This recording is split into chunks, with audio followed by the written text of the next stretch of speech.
The lights blazed hot under the studio cameras, but it wasn't the stage that felt electrified, it was the air itself. Every viewer at home, every journalist leaning forward, every opponent perched with folded arms, knew this was supposed to be another routine clash. Stephen Miller had walked in with that signature smirk, convinced he would steamroll the moment. But Jasmine Crockett didn't come to play defense. She came to drop a truth so searing it would ripple across the country. And then, with a calm, deliberate voice that sliced through Miller's smugness, she said it. "You can lecture me all day about morality, Stephen. But maybe you should first ask Elon Musk why he couldn't even keep his own wife from being taken, live, in front of America's eyes." The room froze. For a second, no one breathed. Miller's grin shattered, his eyes blinking furiously as though he misheard. Producers in the control booth nearly fell out of their chairs. Commentators clutched their earpieces, whispering frantic notes. And out in the world, phones lit up, screens lit up, timelines lit up. Because in that single sentence, Crockett had done what few dared. She reached into the untouchable world of the billionaire kingpin and yanked his private scandal into the public square. The irony cut like glass.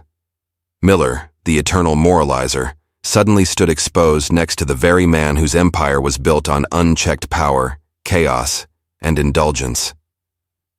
The cameras zoomed in on Miller's face, flushed, tight, rattled.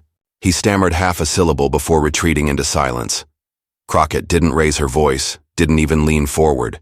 She just let the words hang heavy in the air like smoke no fan could clear.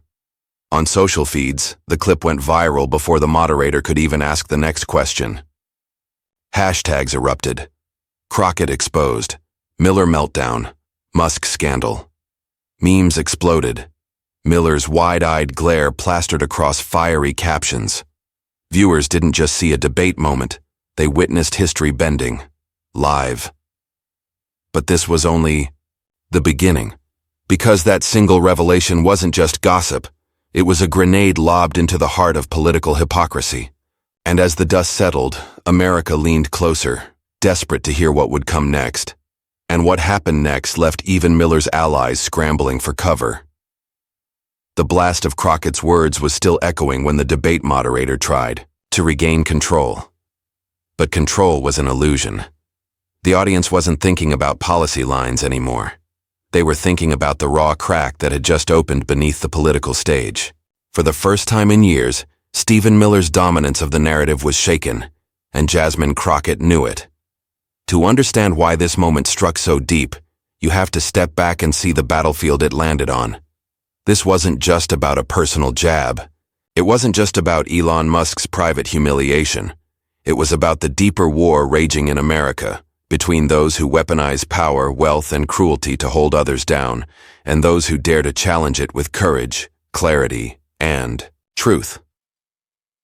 Stephen Miller has long cast himself as the gatekeeper of American identity, a man who relishes in dictating who belongs and who does not. He strides into debates with his chin high, dismissing voices of color, women, immigrants, anyone who doesn't fit his narrow vision of real America. To his followers, that arrogance is strength. To everyone else, it is poison. And tonight, in that room, poison met antidote. Jasmine Crockett's words didn't just pierce Miller. They resonated because they represented something larger. Here was a black woman from Texas, carrying herself with composure, daring to slice through the layers of hypocrisy that men like Miller build their careers on. By invoking Musk, one of the wealthiest men alive, she flipped the power dynamic on its head. No longer was Miller the towering figure. Suddenly, he looked small, defensive, fragile. But Crockett also understood the stakes of pulling Musk into the light. Musk wasn't just a billionaire. He was a symbol. He represented a new breed of oligarch whose influence bleeds into politics, media, and culture. By tying Miller to Musk's scandal, she wasn't just embarrassing one man. She was indicting an entire system of power. She was telling America, if these are the men lecturing you about values, then the foundation itself is rotten, and the public felt it instantly. In living rooms, on subway trains, in coffee shops across the country. People leaned toward their screens. It was no longer a debate to be watched passively. It was a moment that demanded reaction. Outrage surged among Miller's defenders, who scrambled to deflect the hit. But among the millions who felt unheard, dismissed, and erased by Miller's brand of politics, Crockett's strike was nothing short of vindication. Still, the risk was enormous. Attacking Musk, so deeply tied to technology, media, and political donations, was like poking a hornet's nest. The question wasn't whether Crockett had landed a punch, it was whether she had awakened a storm too big to contain. And that tension, that precarious edge, made every second feel heavier than the last. The debate stage, once just a platform, had transformed into a courtroom, a coliseum, a battlefield of identity and truth. Miller's eyes darted, his voice tightening. Crockett stood unwavering, the embodiment of calm in the middle of chaos. The contrast could not have been sharper. One man unraveling, one woman rising, and yet, what no one in that room could predict was just how far the fallout would go. Because Crockett's words didn't just bruise Miller's ego. They cracked open a story that would spill into headlines, dominate cycles, and haunt careers. And as the next moments unfolded, Miller would discover that the worst was yet to come.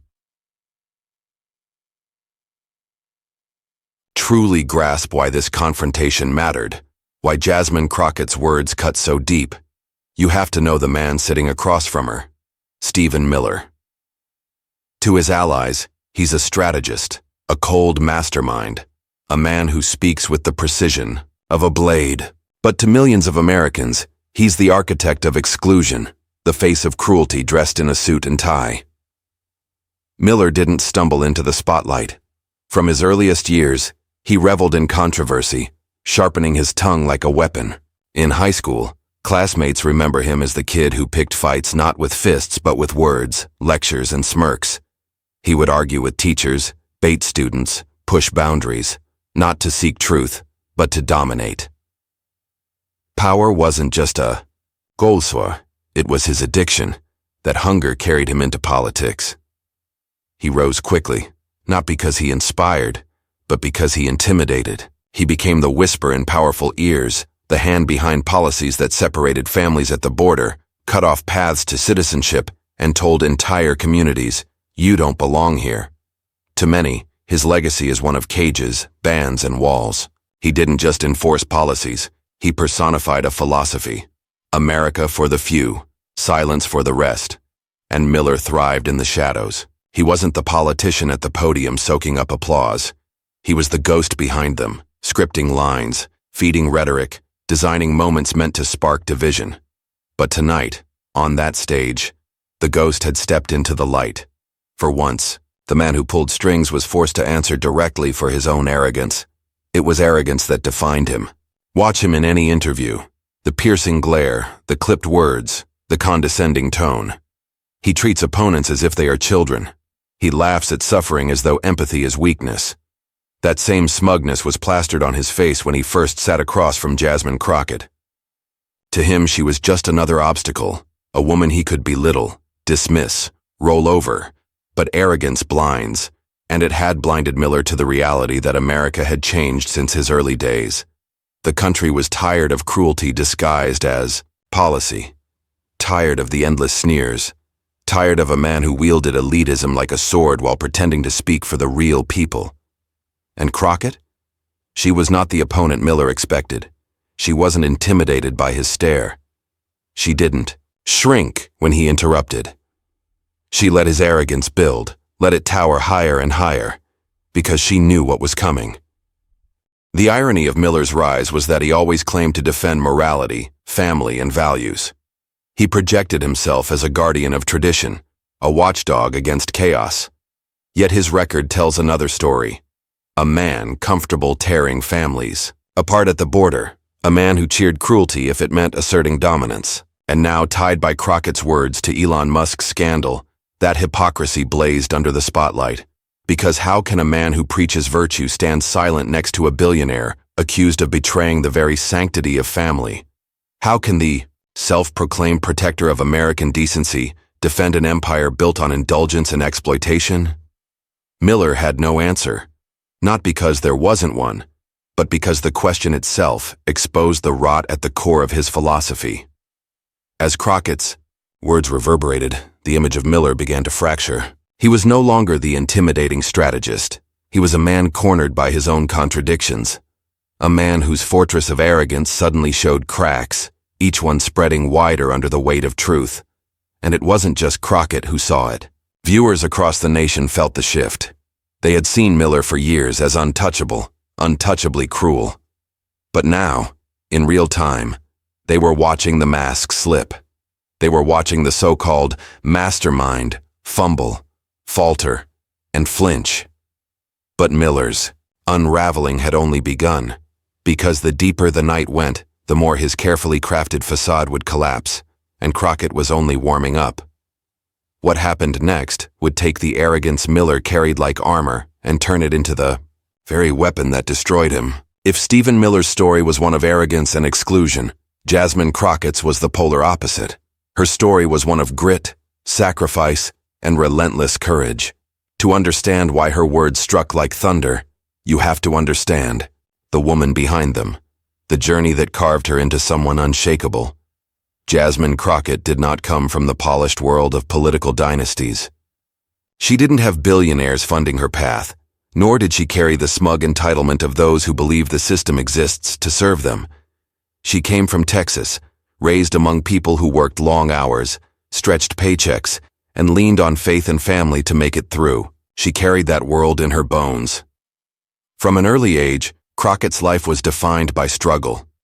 She saw injustice not as an abstract concept debated in ivory towers, but as something lived, felt, endured. She saw neighbors lose their homes, families torn apart by a system too quick to punish and too slow to protect. And instead of looking away, she absorbed it all, letting it forge her sense of purpose. That purpose led her into law. She became a public defender, not because it was glamorous, but because it was necessary. Day after day, she sat across from people society had discarded, men and women written off, families crushed under fines and sentences, voices silenced before they ever had a chance to speak. Crockett fought for them. She didn't just see clients, she saw lives. And every win in the courtroom, every protection she secured, was a small piece of dignity returned. But it wasn't easy. She faced resistance at every turn, dismissal, condescension, outright hostility. She was a young black woman in spaces designed to keep people like her out. Colleagues underestimated her. Opponents mocked her. Institutions tried to grind her down. Yet each insult, each roadblock, only added fuel to her fire. Because Crockett understood something Miller never could: resilience. She knew what it meant to be underestimated, and she knew the strength that comes from refusing to stay down. She built her identity not on exclusion, but on defiance. Not on arrogance, but on persistence. Her leap into politics wasn't born of ambition, it was born of necessity. She had seen too many communities ignored, too many people erased by leaders who treated power as a birthright. She knew that unless people like her stepped up, the same cycle of arrogance and cruelty would keep grinding ordinary Americans into dust. And so, she stepped into the arena. On the campaign trail, she faced attacks sharper than any courtroom cross-examination. Opponents painted her as radical, out of touch, unworthy. They underestimated her once again, thinking voters would turn away from a woman unafraid to call out hypocrisy. But they miscalculated. Because when Crockett spoke, she spoke with the authenticity of lived experience. She wasn't repeating poll-tested slogans. She was speaking the language of struggle, of perseverance, of truth. And people listened. They saw in her not just a politician, but a fighter who carried their voices. When she won her seat, it wasn't just a victory for her. It was a victory for every underdog told to sit down, stay quiet, or wait their turn. That's what she carried into the debate with Stephen Miller. She wasn't just another lawmaker, sitting across from him. She was the embodiment of everything he dismissed: a black woman, a fighter for the marginalized, a survivor of the very injustices his policies created. She carried the weight of her community, her clients, her family, and her own hard-won dignity into that room. So when she sat under those blinding lights, facing Miller's smirk, she didn't flinch. She had faced worse. She had stood in rooms where no one believed in her, where no one thought she could win, and she had won anyway. Miller thought he was staring at an opponent he could intimidate. What he didn't realize was that he was staring at a woman who had been forged in the fire of struggle, who had turned every scar into steel. Her words about Musk weren't reckless. They were precise, deliberate, sharpened by years of fighting battles that others thought impossible. She knew exactly what she was doing. By exposing Musk's scandal, she wasn't just humiliating Miller. She was reminding the country that power, no matter how vast, is not untouchable. She was saying that no man, no billionaire, no smug strategist is above accountability. The power of Crockett's backstory is that it explains her composure. Where others might have faltered, lost their footing, or panicked under Miller's aggression, she thrived. She thrived because confrontation was her training ground. She thrived because standing up to men who underestimated her wasn't new. It was her life. And that's why the moment felt so cinematic, so seismic. This wasn't just a clash of two politicians. It was the collision of two philosophies: arrogance versus resilience, exclusion versus dignity. And as Crockett sat calm, poised, and unbothered while Miller began to unravel, the audience could feel who had the upper hand. She was no longer just Jasmine Crockett from Texas. She was Jasmine Crockett, the woman who stood in the center of the storm, unshaken, unmoved, and ready to rewrite the rules of the game. And the very next exchange would show just how unstoppable that strength could be. The silence after Crockett's first strike didn't last long. Stephen Miller, rattled but unwilling to show weakness, leaned forward in his chair. His lips curled into the kind of half-smile that wasn't amusement, but disdain.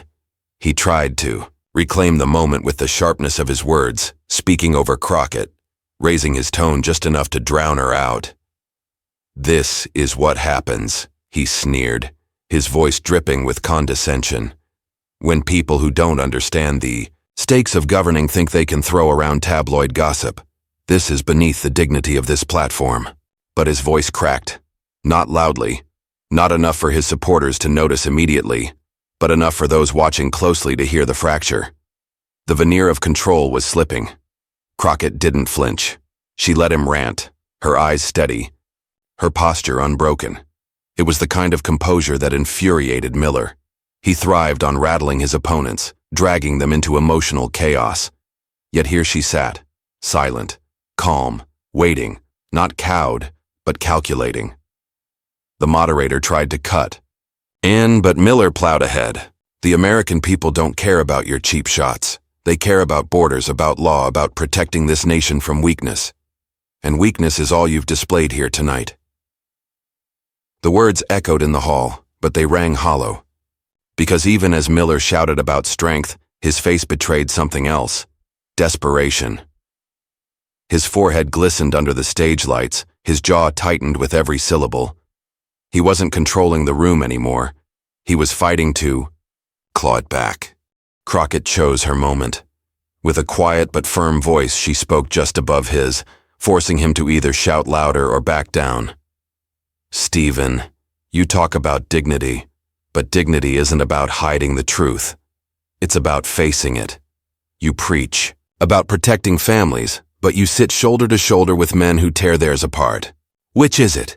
Are you the defender of morality, or just its loudest impersonator?" The crowd stirred. A murmur rippled across the audience, low, sharp, dangerous. Miller tried to laugh it off, a hollow chuckle that rang more like a gasp for air than a genuine smirk. He shifted in his chair, eyes darting, as if searching for a way out that didn't exist. Then came the interruptions. He cut across her mid-sentence, his voice rising, hands slicing through the air. "You don't know what you're talking about," he barked.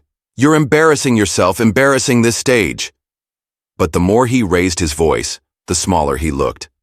Every shout revealed his unraveling composure. Every interruption felt like a man drowning, thrashing at the surface.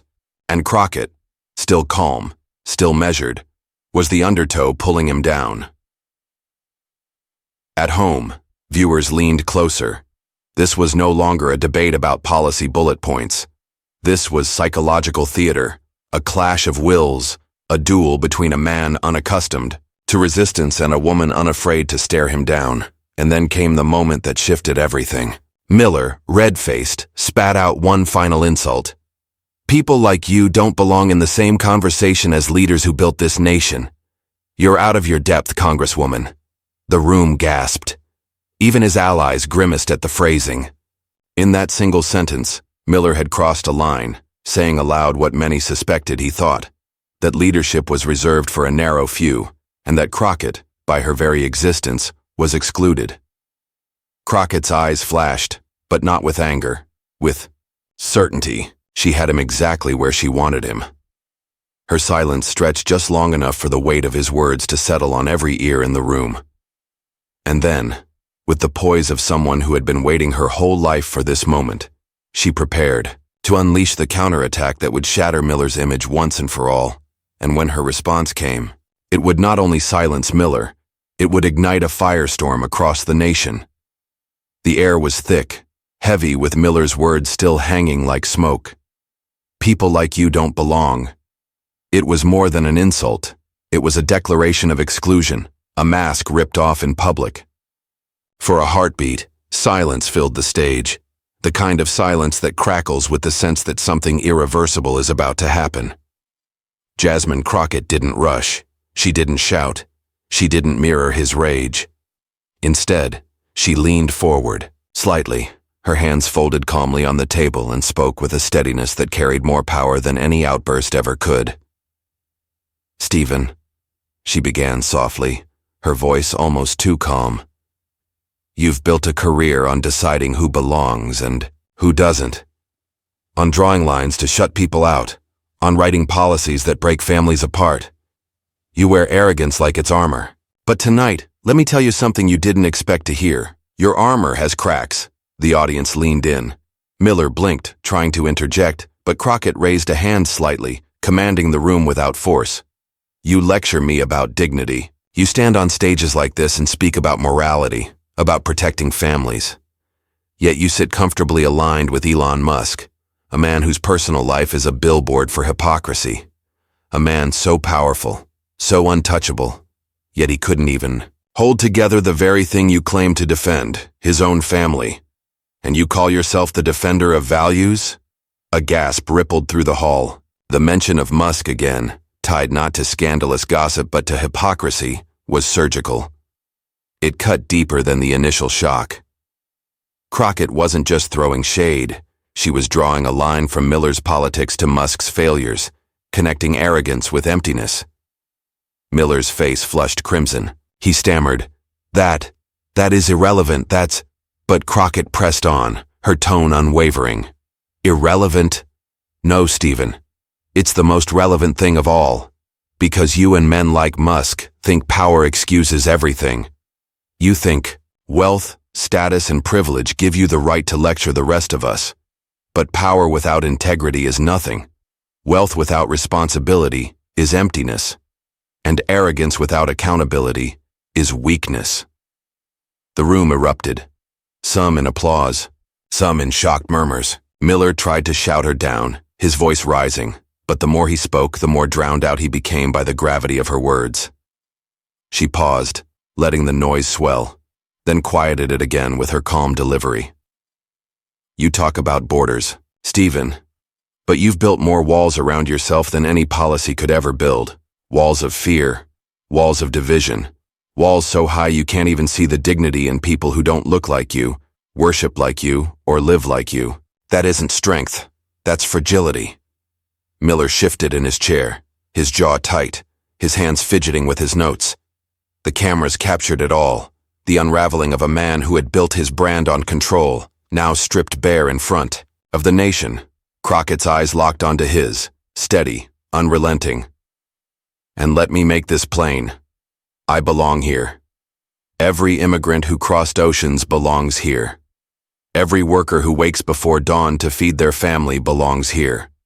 Every child who dreams bigger than the cage you try to trap them in, they belong here. What doesn't belong, Stephen, is your arrogance. What doesn't belong is your cruelty masquerading as patriotism. What doesn't belong is a politics that thrives on fear instead of hope. The audience exploded in cheers this time, undeniable, uncontainable. The moderator tried to settle them, but the wave of validation was too strong. On social media, clips of her words were already being clipped, captioned, shared. I belong here. We belong here. Miller's hands trembled, his lips parted, searching for a counter, but no words came. For the first time, he wasn't the aggressor. He was the cornered one. Crockett leaned back now, her voice lowering, almost tender, but no less lethal. You can mock me. You can interrupt me. You can try to dismiss me. But what you can't do is erase me, because I am the voice of every person you've tried to silence. And tonight, Stephen, you don't get the last word. America does. Was the kind of line that wasn't just spoken, it was etched into memory. Miller's silence confirmed it. His mouth moved, but no sound followed. His armor was shattered. His presence on that stage was no longer intimidating. It was pitiful. And then, the camera cut to the audience, some wide-eyed in disbelief, others on their feet in applause, phones raised high to capture the historic moment. Across the nation, hashtags ignited, videos looped, memes were born. Crockett had delivered not just a counter-argument, but a cultural earthquake. She had exposed Miller's cruelty, Musk's hypocrisy, and the fragility of a politics built on exclusion, all in one sweeping strike. As she sat back, unshaken, Miller's collapse wasn't just visible, it was undeniable. His reputation, carefully curated over years of cold arrogance, had crumbled in minutes, and Crockett hadn't even raised her voice. But what no one fully grasped yet was that the true explosion wasn't confined to this room. Because once America saw Miller's silence and Crockett's fire, the aftershocks would spread far beyond the debate stage. The second the debate cut to commercial, the internet was already on fire. Phones buzzed in living rooms, notifications, flooded timelines, and within minutes Jasmine Crockett's takedown of Stephen Miller was trending worldwide. Hashtags lit up like fireworks. I belong here. Crockett vs. Miller, and the most devastating of all. Stephen shattered. Each tag wasn't just a trend, it was a digital battlefield where Americans, immigrants, and allies poured in their voices, united by the electric charge of what they had just witnessed. On TikTok, clips of Crockett leaning forward with that calm, lethal composure spread like wildfire. One creator overlaid her speech with dramatic background music captioned, "When truth walks into the room, lies crumble." Within an hour, it had millions of views. Twitter, no, X, was merciless. Screenshots of Miller's trembling hands, and stunned silence circulated with captions like, "When your whole career collapses in one stare." Elon Musk's name, dragged into the moment by Crockett's precision strike, became collateral damage. Users mocked the irony. A billionaire with rockets that touched the stars, yet unable to hold together the simplest thing, his own family. Celebrities chimed in. Kerry Washington tweeted, "Jasmine Crockett didn't just win a debate. She gave America a mirror." Mark Ruffalo posted a clip of her "I belong here" line with the caption, "This is the America we fight for." Even musicians joined in. Cardi B laughed through a live video, mimicking Miller's expression when he was caught speechless, saying, "He looked like his Wi-Fi disconnected." But it wasn't just entertainers. Prominent politicians couldn't resist weighing in. Alexandria Ocasio-Cortez tweeted, "When we say women of color are the backbone of democracy, this is what we mean." Jasmine Crockett spoke truth to power, and the whole nation felt it. Bernie Sanders released a statement praising her courage. She reminded us that the fight for dignity and belonging is not abstract. It is lived, it is urgent, and it is winnable. Meanwhile, conservative pundits scrambled. Fox News aired segments trying to downplay the moment, insisting it was disrespectful or irrelevant. But the clips told another story. Miller's silence wasn't spinnable. The raw footage of his flushed face and trembling hands became an unshakable symbol of defeat. And then came the memes. Thousands of them. One showed Miller's face melting, into the Wicked Witch of the West with the caption, "I'm melting." I'm melting. Another had Crockett's words plastered over a movie poster styled like Avengers Endgame, with her as the hero facing down Miller and Musk as villains. A viral meme simply read, "Power without integrity is nothing," a line that resonated like scripture across feeds. Schools and community centers picked it up too. Teachers replayed Crockett's speech in classrooms the next morning, framing it as a lesson in courage and composure. Parents told their kids about it over dinner, explaining why standing firm in the face of arrogance matters. It wasn't just political fodder, it was cultural currency. For immigrants across the country, her words became personal mantras. In WhatsApp groups, in churches, in mosques, in crowded apartments where families worked 2 jobs to survive. "I belong here," echoed like an anthem. Videos surfaced of children repeating those words, holding signs scribbled in crayon. What began as a debate moment transformed into a movement. Stephen Miller, once so feared for his icy control, found himself drowning. Every attempt at a comeback tweet was ratioed into oblivion. His defenders were outnumbered, his arguments drowned beneath a flood of ridicule and truth-telling. Overnight, his aura of untouchable arrogance was punctured. He wasn't the architect of cruelty anymore. He was the man who got obliterated live on air. Elon Musk tried a casual tweet, brushing off the mention of his family life, but it only made things worse. Users piled in with Crockett's words, turning his replies into endless threads of reminders. Power without integrity is nothing. For perhaps the first time, Musk wasn't the center of control. He was the punchline. News anchors across networks replayed the moment on loop, dissecting it frame by frame. Analysts described it as a turning point, not just for Crockett, but for political discourse itself. She didn't just argue, one commentator said. She delivered a moral reckoning. And through it all, Crockett remained composed. Her social media simple and powerful. A single tweet that read, "We belong here, always." 3 words, retweeted hundreds of thousands of times, etched into the national consciousness. The aftershocks weren't slowing, they were accelerating. By dawn, petitions, fundraising pages, and grassroots campaigns in Crockett's name multiplied. Her campaign donations spiked, volunteers signed up in droves, and activists rallied around her message.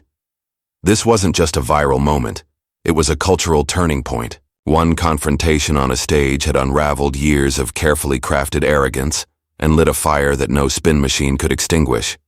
And yet, as America buzzed with the shockwaves of Crockett's victory, one question lingered in the air. What lasting lesson would this moment etch into the nation's story? The answer was waiting in the resolution, the moral reckoning that would come next.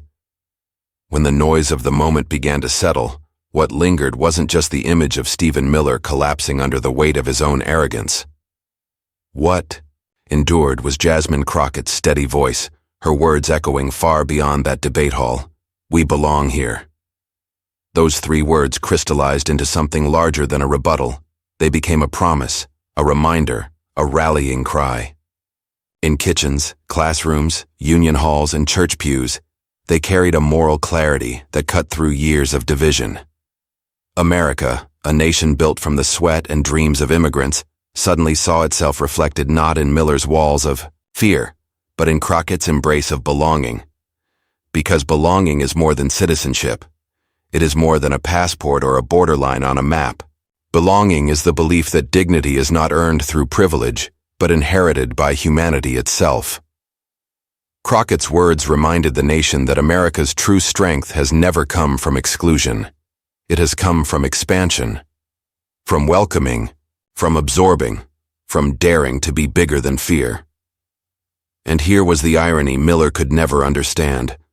The very people he sought to silence, to belittle, to erase, were the ones who embodied the values he claimed to defend. Family, sacrifice, hard work, hope. These weren't abstract ideals, they were lived every single day by the immigrants working double shifts, by the mothers raising children in languages of 2 worlds, by the young dreamers daring to imagine a country where they wouldn't have to justify their existence. Crockett's composure on that stage was more than political theater, it was a moral mirror. She didn't shout because she didn't need to. She didn't insult because the truth itself carried the weight. She dismantled Miller not just with logic, but with something far rarer in modern politics: dignity. And dignity, once spoken aloud, cannot be unheard. The moral lesson of that night was simple, but powerful. Arrogance collapses under the weight of truth, and cruelty cannot withstand the resilience of belonging. Crockett showed that the real measure of power is not how loudly one can command fear, but how firmly one can stand in the quiet strength of justice. For millions watching, this was more than a debate. It was a reminder that America is still capable of writing chapters of hope. That even in the age of outrage, integrity can still pierce through the noise. That one person's calm defiance can spark a movement. In Miller's silence, people saw the fragility of exclusion. In Crockett's fire, they saw the endurance of dignity. Together, those images painted a truth too powerful to spin away. The future doesn't belong to the walls of yesterday. It belongs to the bridges of tomorrow.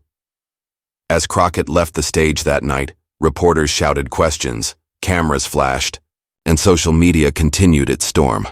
But she didn't need to say more. She had already said everything. The battle wasn't just won. It had been transformed into a vision of what America could be. And that is where the story finds its resolution, not in Miller's defeat, not even in Crockett's triumph, but in the lesson every viewer carried away, that dignity is undefeatable and belonging is non-negotiable. In the end, it wasn't just about politics. It was about people. It was about every American who ever felt invisible being reminded that they are the heartbeat of the nation. It was about proving once again that arrogance may win headlines, but justice wins history. And as the credits rolled on this chapter, the audience knew this wasn't the end. It was the beginning of a new conversation, a new movement, a new demand. The moral had been spoken, the lesson etched. But the question remained: would the nation rise to meet it? So let's return to where it all began.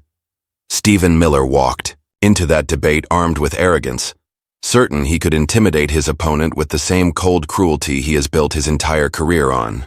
But what he didn't count on was Jasmine Crockett, calm, composed, and unshakable, delivering a mic drop so devastating it didn't just silence him, it shattered the illusion of his power. And when she exposed Elon Musk's hypocrisy along the way, the entire facade of untouchable privilege crumbled on live television. What began as a political clash ended as something much larger, a cultural reckoning, a reminder that truth can still cut through noise, and that dignity can still triumph over arrogance. Remember her words: "We belong here." Those words weren't just for that stage. They were for every living room, every worker, every immigrant, every American who has ever been told they don't measure up. They were for you. But here's the truth. Moments like this only become movements if people like us keep them alive. If you felt the fire of that moment, if you believe in justice, if you believe that belonging matters more than exclusion, then this is your movement, too. So don't just watch. Be part of it. Subscribe to this channel. Share this video. Leave your voice in the comments. Because every view, every share, every subscription is one more way of saying, we are here, and we are not going anywhere. This isn't just news. This is history unfolding, and together we're writing the next chapter.